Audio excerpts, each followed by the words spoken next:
lists came together and merged, and the best from everyone's lists came together, you end up with One Direction. They hit the live shows and blew everyone away with their charm, energy, and amazing chemistry. We were so lucky with One Direction.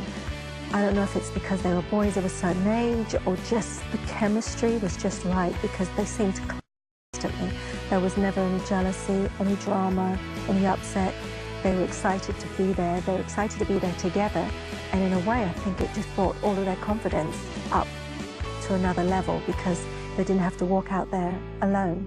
And when they came out together, it was like whoosh. You know, the force, the power of that group was instant. And I can remember I used to squeeze Simon, like, you know, just, I knew something was happening. And Simon, when he gets that sort of slightly slanted eye look and that kind of, like, we just knew that we had champion racehorses. Immediately after their first performance, 1D were on everyone's radar and building fans by the seconds. It wasn't an easy feat to impress the judges week after week. In addition, the pressure in the X Factor house was building. We haven't really heard anything about it, but I think X Factor's like, it's a really difficult competition, and with everyone being the same sort of situation, without it, yeah, we kind of all banding together a little bit. But I suppose, you know, everyone was kind of just going through the same things every week, so we kind of all just make great friends, everyone, whereas this year it doesn't appear to be that way a little bit. It's early days, yeah, too. Yeah, it is early days, and I think there's people are just getting used to each other, you know, that sort of thing. So, I mean, it's like being thrown in a new school. I mean, we found that being in a band and thrown together, so it must be, you know, difficult when everyone's your competition, but, you know, I mean, you just got to enjoy it more than anything, not take it too seriously, I suppose, and just have a little bit of fun with it. The X Factor experience for anyone is a roller coaster. They don't sleep. They're eating at crazy hours. They're having to learn multiple songs a week. And then with the stress of being in front of millions of people and having your career/life on the line, it is beyond emotional. And you see people break, you see people rise to the occasion. The one thing about One Direction is they all rose to the occasion. Those boys never tired. We're behaving ourselves, but at the same time, we don't really get time to have a joke because we're always so busy. And then when we do get back to the house, we're also tired. Just trying to put up with our jokes. The boys, when they would rehearse with me, they were never against anything I was going to give them, which is great. We had a really good level of trust, because when they came into this, the majority of them weren't trained and really didn't have that experience. So we needed to start from the basics and pick them up. Some of them had been trained. So it was kind of merging their levels together and making them meet. Their energy was always good, though, in rehearsal. They brought so much humor to the room. It was like, I felt like I was a teenager when I was with them.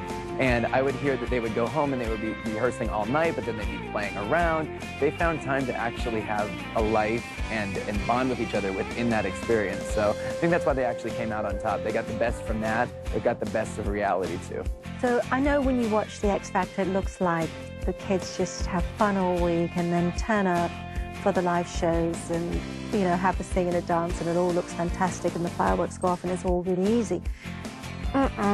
They work so hard. Literally, by the time the show finishes and the credits are rolling, they have time to get back to their dressing room.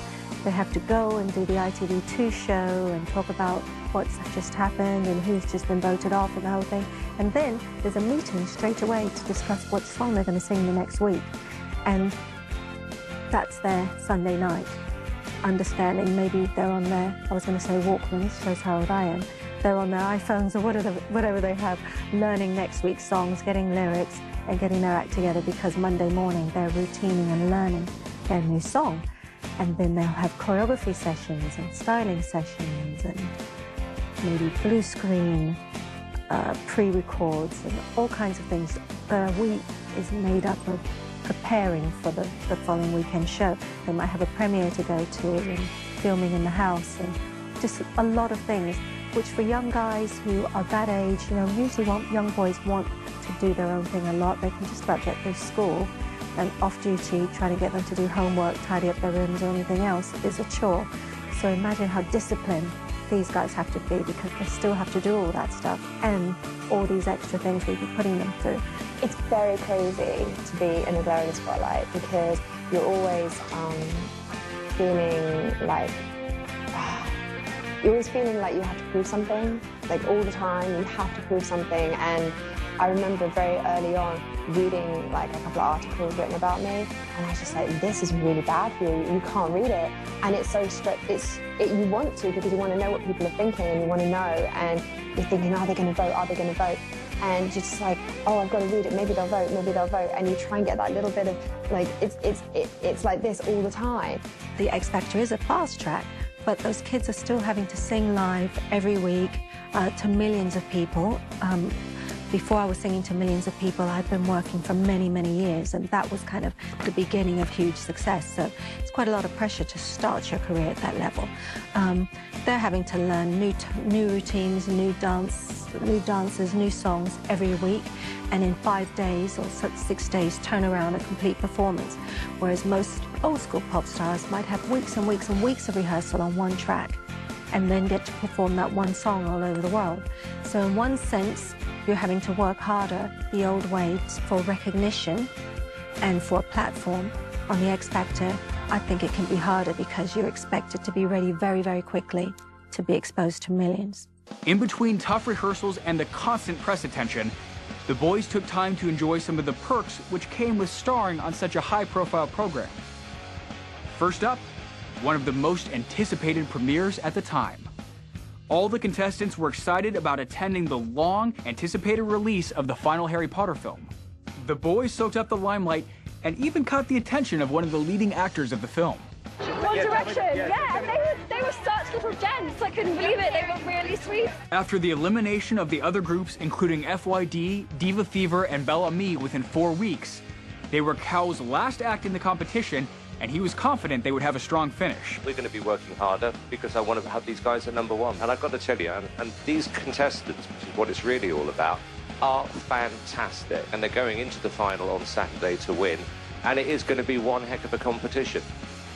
They had a great deal of support aside from their mentor Cow. Some very big names in the pop world had their back. Regardless of the pressure surrounding the final and the excitement of performing a duet with Robbie Williams, the boys decided to just enjoy the moment. I think we just want to go out and go a bit bigger and better than before, make it a little bit different. Hopefully people enjoy it and vote for us. All right. And Robbie Williams? Yeah, well, he's a massive icon.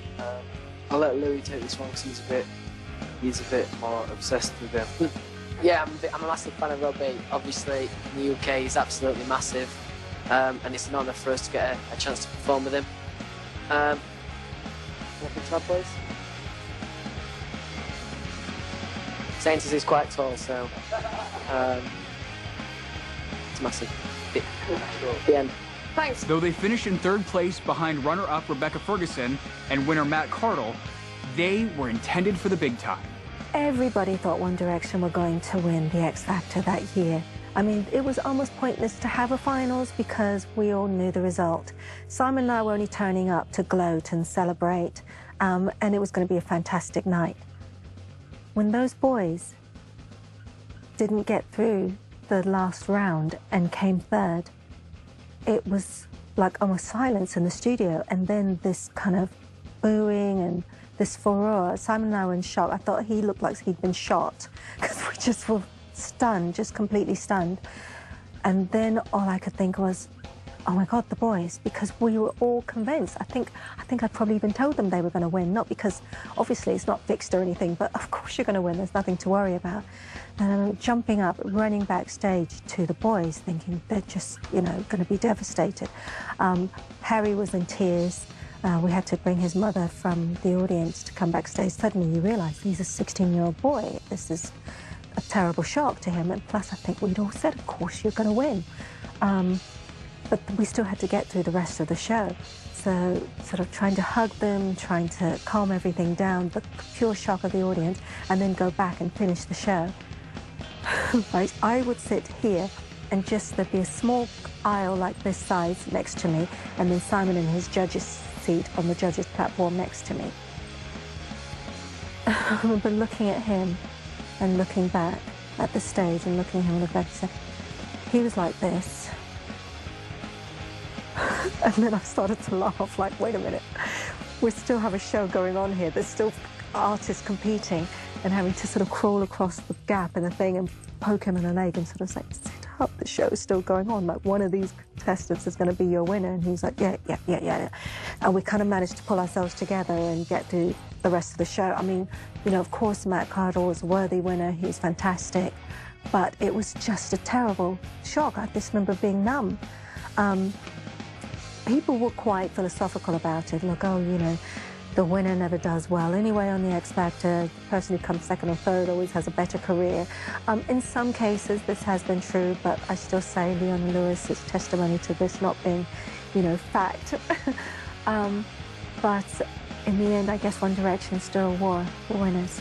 Going into the Final Four when One Direction made it that far, and this goes for everyone that was in the final, we had conversations of, look, you have made it this far, you are on the biggest platform that you could possibly be on, and now it's up to you to take it and run with it. So I think when they got eliminated in third, they knew it was just the beginning, and the only thing they didn't win was that prize. But the prize that they are winning right now is much larger.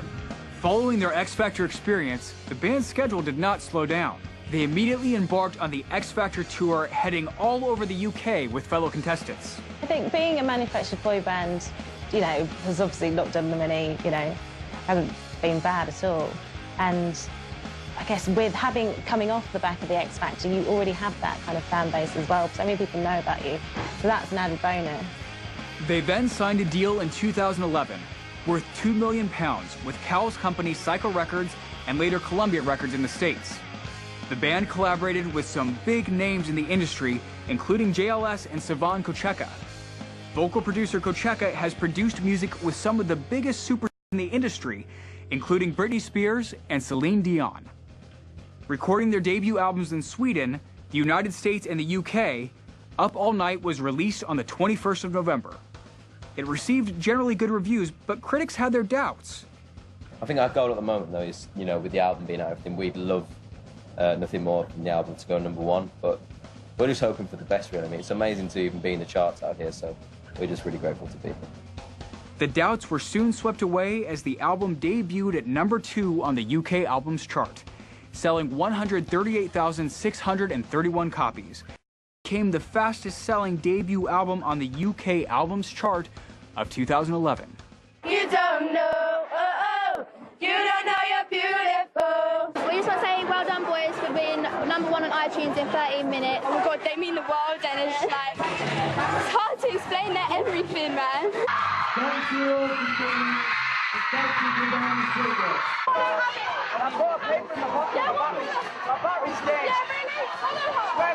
So these are 5 teenagers taking the world by storm. Unlike any other boy band, I did not see that coming at all. I mean, I knew they were a good boy band. I knew that they are obviously very talented. I think for me, it was the idea that actually they haven't got a back catalogue. They've got 2 songs in the UK out and 1 album. Obviously, it's done very well here. They've got the backing of the X Factor, etc. They're brilliantly talented as well. I mean, and especially, I mean, when it comes to girls and fans, there's something for everyone, I think, with each boy. And they can sing. You know, they've got talent, they look good, they're the perfect age, and they've got British accent. It's a win-win. Worldwide success was at their doorstep as they topped the charts from Australia, Croatia, and Italy to Mexico and Sweden, reaching the top 10 in a total of 20 countries. If you look at the kind of Wills and Kate effect and the royal wedding and the sort of ripples of that around the globe, really, because it really kind of put Britishness, I think, back on the map in that sense and made it cool. And you know, little girls all over the world were suddenly thinking, you know, I want to marry my prince. I think the charm about One Direction is what brings them, I think, into everyone's home. It's undeniable charm. It's their age. There's something about that youth that young girls just cling to, and they yearn for it. You know, the Justin Bieber. And that's exactly what Simon was saying when we talked about putting them together. He was like, I want 5 Justin Biebers. We're going to make them the biggest thing that anyone has ever seen. So definitely, I think it's that youth that is charming and the accent. However, the biggest accomplishment was to come in the most unlikely of places. For years, boy bands from the UK have tried to break the American music market. Groups such as JLS, Boyzone, and Westlife may sell out stadiums in Great Britain and Ireland, but no one was suffering with depression in the US when Take That called it quits. Coldplay, it took them, you know, years. I don't even think they realise. I think they're just living the dream, but have no idea